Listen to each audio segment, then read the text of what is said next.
All right, so continuing on the India-Pakistan conflict, I said I want to get to the bottom of this, so slowly but surely we'll get there, And I have a guy who I've been watching, Ranveer, the Ranveer show, and he has some pretty good content on different kind of things like spirituality and other topics, but now he has a video or an interview with Sky News journalist Yalda Hakim. And we'll watch that video. Sky News, I think, is Australian. I've been following them a little bit also.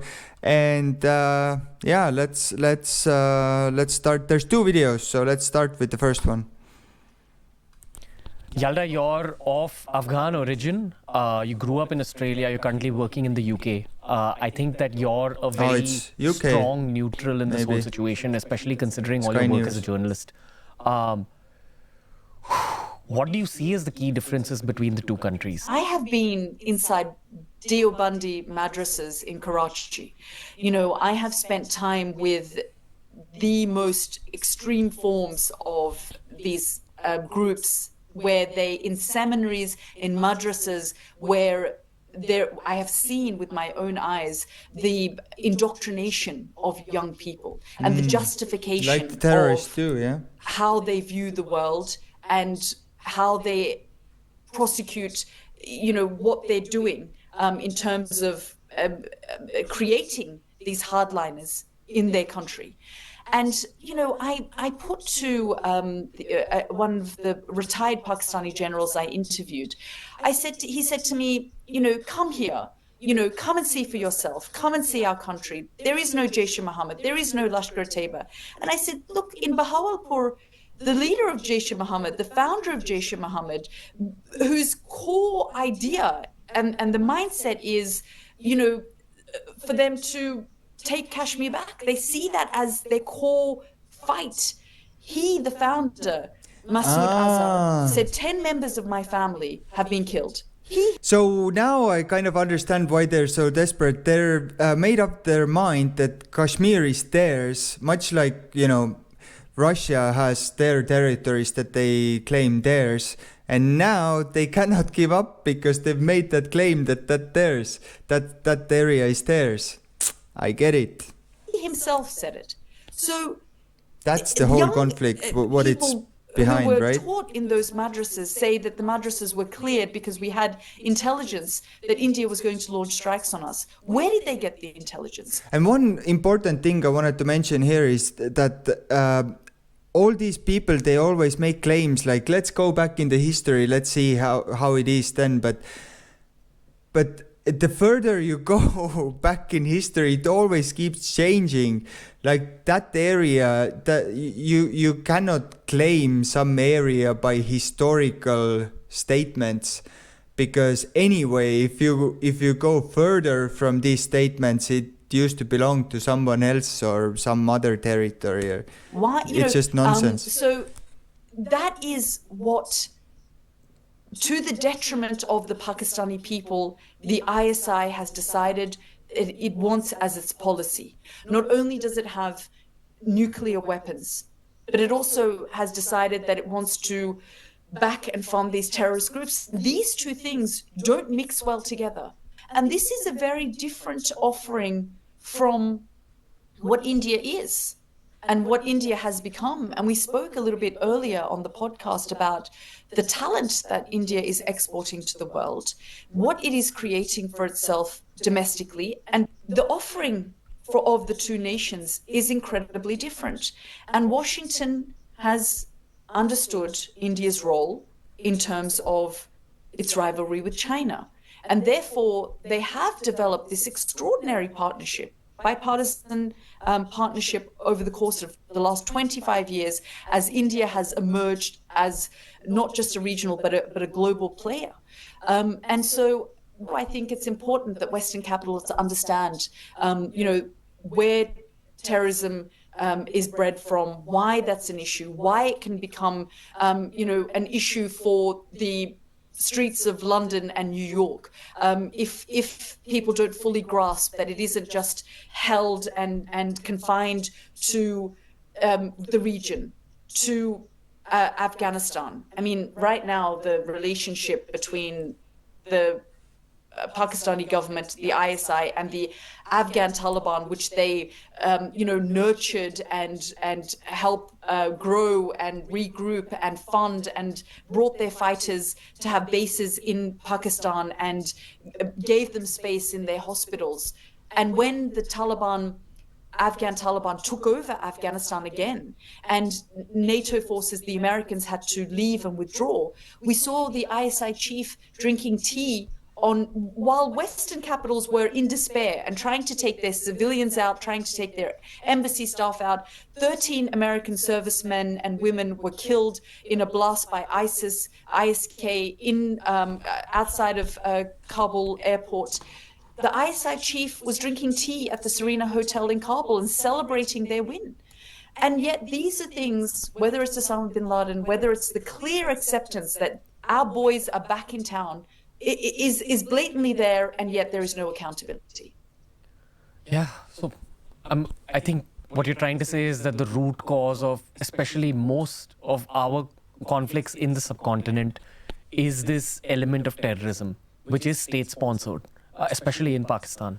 If you enjoyed today's clip. Okay, so yeah, very good video, and two main points, and one that I really agree on is that what she said, what are those two nations exporting to the rest of the world? Like, what's Pakistan? Obviously they have some great stuff, and don't consider me like anti-Pakistan or something, but yeah, India is doing some wonderful stuff right now today, and it seems to be increasing.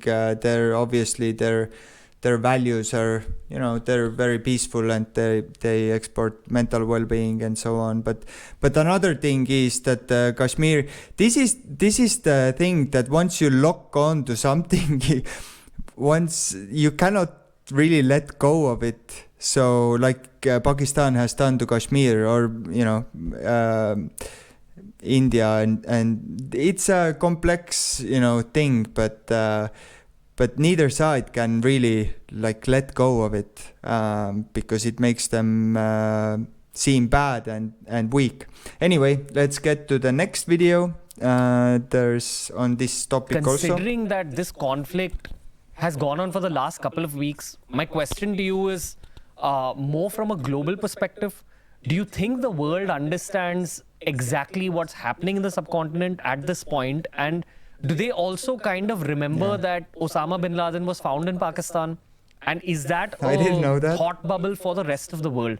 So, like I said, first of all, I think there's a lack of understanding. And the lack of understanding comes from a lack of access. And the lack of access comes because India, their policy is, why should we justify ourselves to the world?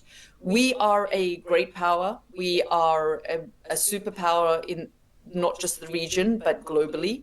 We have had this bipartisan relationship with the United States for 25 years. We are, a power in the region that the United States wants to partner with to counter China, for example. But I think what was quite extraordinary when we saw President Trump put out that statement on Truth Social and said, there is a ceasefire, both sides have spoken, and now I think that they should make a deal on Kashmir.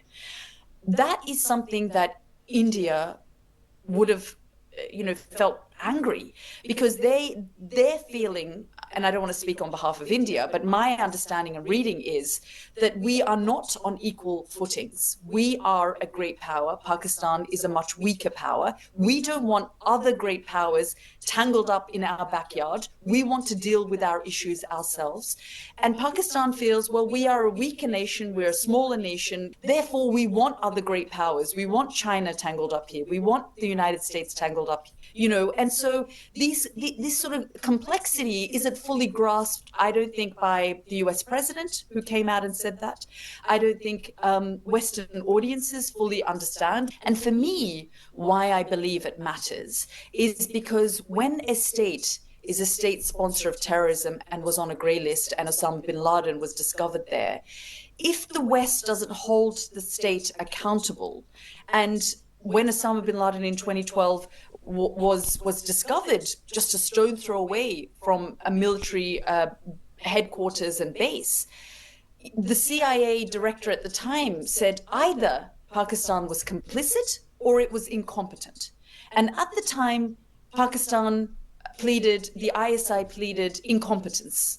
They would rather say we didn't know that he was right there than say, yes, sure, we were aware and we let him stay there and we harbored him and we backed him. And the fact that at that point in time, Barack Obama and the United States didn't hold Pakistan accountable.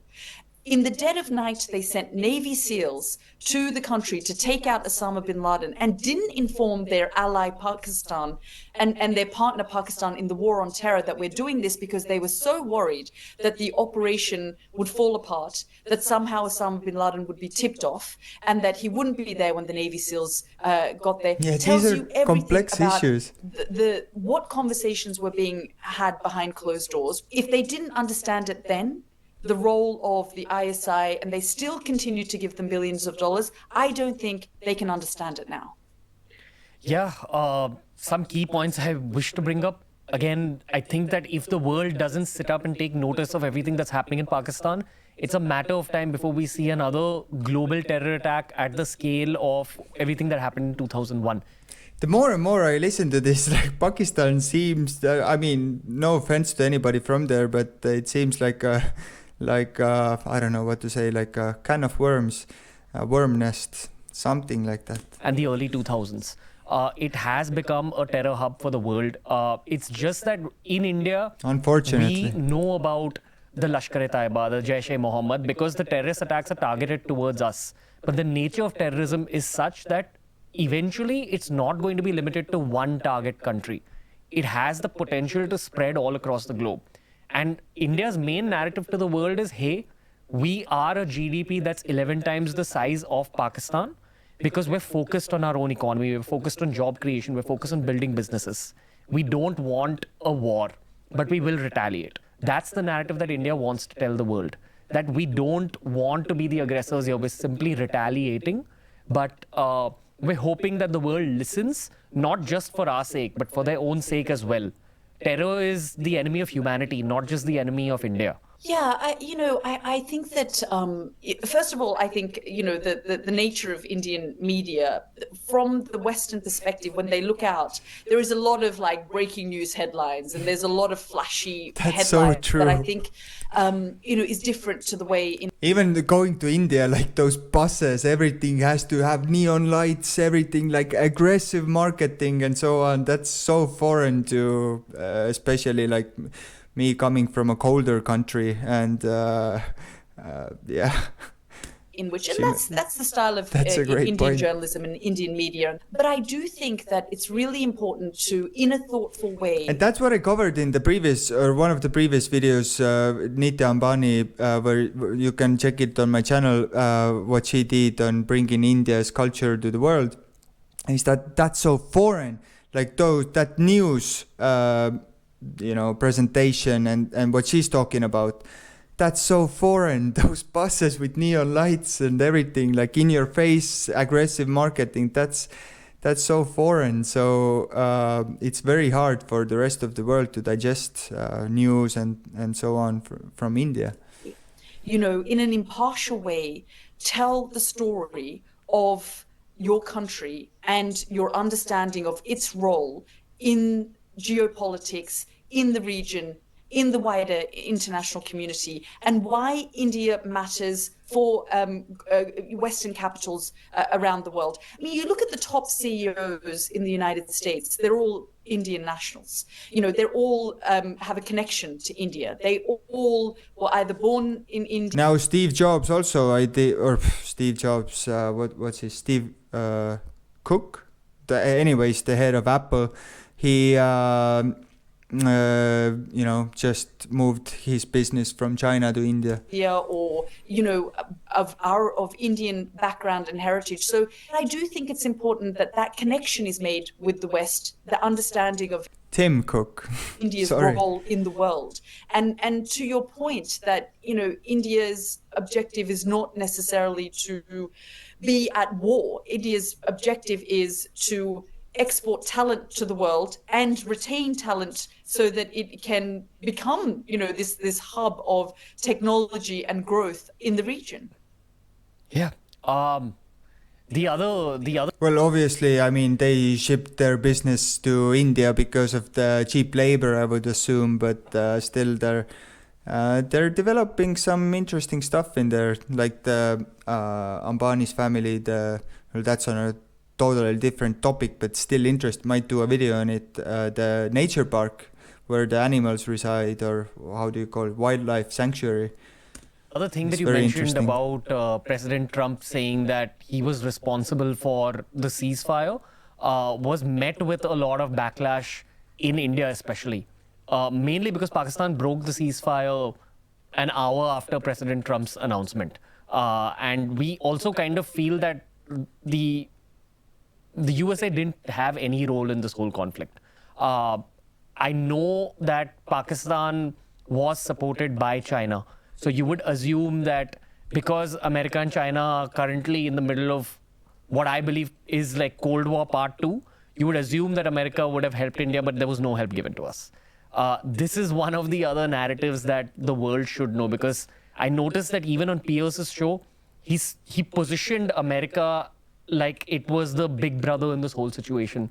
But the truth is, there was nothing that President Trump said that affected this situation. I guess, That's just Trump's personality. He wants to be the negotiator in everything. We know that President Trump operates in a transactional manner. He operates in the kind of art of the deal foreign policy. Yeah. So he saw this as two equals fighting over a territory and come up with the solution. I'll help you, was his response, without fully grasping and understanding the history, the background, the nature of this conflict. And it's not just about Kashmir being a flashpoint, but whether it's the Indian Parliament being attacked, whether it's the Mumbai terror attacks, whether it's various other military installations being targeted and attacked, and then civilians being killed in Pahalgam. There is a kind of a lack of understanding, or frankly attention on this situation at all from the Western capitals. And so I think that's where it's come from. And unfortunately, in the art of the deal foreign policy approach, you do end up screwing over your friends. And while Delhi and Washington are friends, and Washington sees Delhi as a reliable partner, perhaps, in the region and for itself, and to counter China in this rivalry, at the end of the day, Donald Trump is thinking, I need this situation to be resolved. They're two nuclear armed nations. I don't need another war blowing up. I'm going to tell them both to stop. And I think that was the approach. And perhaps India then at that point is thinking, A, this isn't your war, and B, we can handle it ourselves here. And C, why are you putting us on equal footings was my take on how India responded. Yeah, I think you've got it fairly right. I guess what I would say is that this reminds me of being in the middle of a court case with my family, and this exact same situation where we with our neighbor, we were in court, and and then the judge coming in, they're always like, you just have to make a compromise. The whole idea of India, a nation of 1.4 billion people, again, it goes back to the point that it is a massive democracy, the oldest democracy, the biggest democracy on the planet. And that is perhaps what people don't fully grasp and understand. There are election cycles, and we're always in awe of, oh, wow, look at the way India has conducted their elections in terms of like 1.4 billion people going to the polls from all across the country. And those are the moments we tap into India and sort of think, oh, this I wonder how they do those elections with all those people. That's interesting. Quite extraordinary what it's done. But I guess it's how you present yourself to the international community, its relevance in geopolitics. Hey, if you enjoyed... Okay, great videos. I think I learned some new perspective about the conflict situation. If you have anything else to recommend me, please drop in the comments below. I'll check it out. Looking to look at some new content on this, and great. Catch you guys in the next one. See you. Bye.